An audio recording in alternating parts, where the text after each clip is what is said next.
বুঝতে চাইলে কয়জনে আর বা কথা শুনে যাবেন কথাগুলো, আপনাদের তাহলে নিজেদের বুঝতে পারবেন। অর্থনৈতিক ফায়দার জন্য, আপনাদের নিজেদের অর্থনৈতিক ফায়দার জন্য আপনারা যদি আল্লাহর কোরআনের আইনকে গ্রহণ করে নেন, তাহলে আপনাদেরই ফায়দা হবে। ফায়দাটা কি হবে? দেখা যাবে তখন দেশে যারা মুসলমান আছে তাদের সকলের সম্পদের হিসাব সরকারের কাছে থাকবে। সবার উপর তো জাকাত ফরজ হয় না, একটা নির্দিষ্ট নিসাব আছে। নিসাব পরিমাণ মালের মালিক যারা, বছর শেষে প্রত্যেকের মোবাইলে একটা মেসেজ আসবে, মিস্টার অমুক, এই বছর আপনার জাকাতের টাকা আসছে ৫,৯৭৬ টাকা, আপনার আসছে ১২,২০০ টাকা, আপনার আসছে ১৪,৯০০ টাকা। মানে যার যে পরিমাণ আসছে মোবাইলে মেসেজ আসলো আর বলা হলো আপনি আপনার নিকটস্থ সরকারের এই অফিসে গিয়ে টাকাটা জমা দিয়ে দেন। তাহলে সারা দেশের জাকাতদাতাদের টাকাগুলো পড়লো, জমা পড়লো কয় জায়গায়? কথা বলেন না, কয় জায়গায়? এখন সারা দেশের জাকাতদাতাদের টাকা যখন এক জায়গায় জমা পড়বে, এর পরিমাণটা কম হবে না বেশি হবে? আমি অনুমান করছি কমপক্ষে কয়েক হাজার কোটি টাকা হবে, কারণ এটা রাষ্ট্রীয় ব্যাপার। কিন্তু আমি বোঝানোর জন্য একটু হালকা পাতলা হিসাব টান মারি, ধরে নিলাম ১৪০,০০০ কোটি টাকা এবার পাওয়া গেল। আরে এটা নরসিংদীর মানুষ যে ধনী, যে পরিমাণ ইন্ডাস্ট্রি এখানে, এটা নরসিংদীতে কাভার হবে। কিন্তু আমি বোঝানোর জন্য বলতেছি ১৪০,০০০ কোটি টাকা এবার সরকার তুলল। জোরে বলেন তো পরিমাণটা কত বললাম? ১৪০,০০০ কোটি টাকা। এখন সরকার কি করলো? এই জেনজির ছেলেপেলেরা শোনো, অনেকে বেকার আছো, কাজ কাম নাই। এবার ৬৪টা ডিস্ট্রিক্টে সরকার একটা চিরুনি অভিযান দিল। কিসের জন্য? ধরার জন্য না, গ্রেফতারের জন্য না, যে বেকারের তালিকা খুঁজে বের করো, কারা কারা বেকার, কারা কারা বেকার আছে। সরকার তালিকা করে ৬৪ ডিস্ট্রিক্ট থেকে এই বছর ৭০ লক্ষ যুবকের একটা তালিকা করলো। জোরে বলেন তো কত লক্ষ?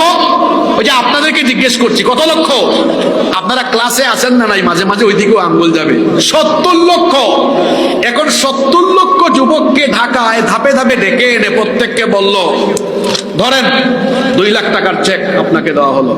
আপনাকে দেই নাই, বুঝাচ্ছি আর কি। ২ লাখ টাকার চেক দেওয়া হলো।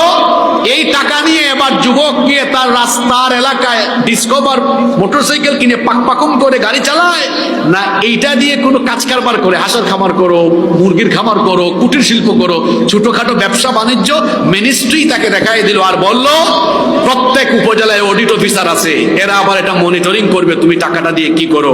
৭০ লক্ষের হাতে প্রতিজনকে ২ লক্ষ দিলে ক্যালকুলেটর মেরে দেখেন ৭০ লক্ষ গুণ ২ লক্ষ সমান ১৪০,০০০ কোটি টাকা। ফর্মুলাটা আমার না, ফর্মুলাটা কার? জোরে, ফর্মুলাটা কার? আপনারা ছোটকাল থেকে ঐকিক নিয়ম আর সুদের অঙ্ক করতে করতে সুদ ভিত্তিক অর্থনীতি বুঝেন, আপনারা জাকাত ভিত্তিক অর্থ ব্যবস্থার সৌন্দর্য বুঝেন না। দেখেন আল্লাহর দেওয়া এই ফর্মুলাকে ব্যবহার করে আপনারা জুড়ে বলেন তো এক বছরে কত লক্ষ যুবকের বেকারত্ব দূর করা হলো? জোরে বলেন কত লক্ষ? আপনারা বলেন তো এইভাবে যদি আপনাদের দেশে একটানা ১০ বছর এই ফর্মুলাটা অ্যাপ্লাই করা চলে, ১০ বছর পরে এই দেশে আর একটা গরিব মানুষ থাকবে? এই আওয়াজে হবে না, জোরে বলেন, বুঝে থাকলে বলেন থাকবে? থাকবে? জেনজি কিছু আলফা জেনারেশনে এখানে এসেছে, ভাইরা শোনেন, ৫৪টা বছর ধরে বক্তৃতা শুনতে শুনতে কান ভুতা হয়ে গেছে আমাদের। বলে আমি সুযোগ পেলে, আমরা সুযোগ পেলে ক্ষুধা মুক্ত বাংলাদেশ বানাবো। তারে সুযোগ দিয়া দেখা গেছে তার নিজের পেটের ক্ষুধাই মিটাইতে পারে না, মানুষের পেটের ক্ষুধা কোন সময় মিটাবে? শুনে রাখুন নরসিংদীবাসী, যদি শুনে রাখুন গাজীপুরবাসী, যদি অর্থনৈতিক দৈন্যদশা দূর করতে চান, মানুষের তৈরি করা আইনকে লাথি দিয়ে বঙ্গোপসাগরে ফেলে দিয়ে আল্লাহর দেওয়া কোরআনের আইনকে গ্রহণ করে নিতে হবে।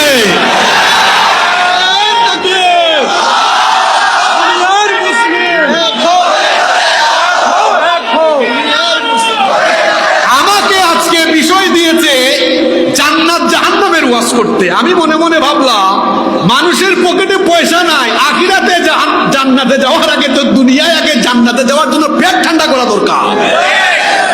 তো পেট ঠান্ডা না হইলে নামাজ পড়বে কেমনে? ও পেট ঠান্ডা না হইলে রোজা রাখবে কেমনে? অত টেনশনে মরে যাবে। আগে পেট ঠান্ডা করা দরকার। আপনাদের দেশের এত যুবক ছেলেরা এরা বিভিন্ন অপরাধে সম্পৃক্ত হয় কেন জানেন? এদের পকেটে পয়সা নেই। এদের পকেটে কি না? পয়সা নাই, এরা চাঁদাবাজি করে কেন আমাকে বলেন তো? পকেটে কি নাই? পয়সা নাই, এদের পকেটে টাকা ঢুকাইতে হবে না? বলেন, আপনারা এতগুলো রাজনৈতিক দল আছে, আমি কাউকে দোষারোপ করছি না, শুধু বলছি আপনারা এই ছেলে পেলেগুলোর বেকারত্ব দূর করবার জন্য কি ফর্মুলা দিয়েছেন? 54 বছর ধরে আপনারা বক্তৃতা করেন কিন্তু বেকারত্ব দূর করতে পারেন না। দায়িত্ব নিয়ে আমরা বলছি, আমাদের হাতে দায়িত্ব দিয়ে দেখেন, চ্যালেঞ্জ করে বললাম 10 বছরে বাংলাদেশে দারিদ্রতার কবর দিয়ে দিব।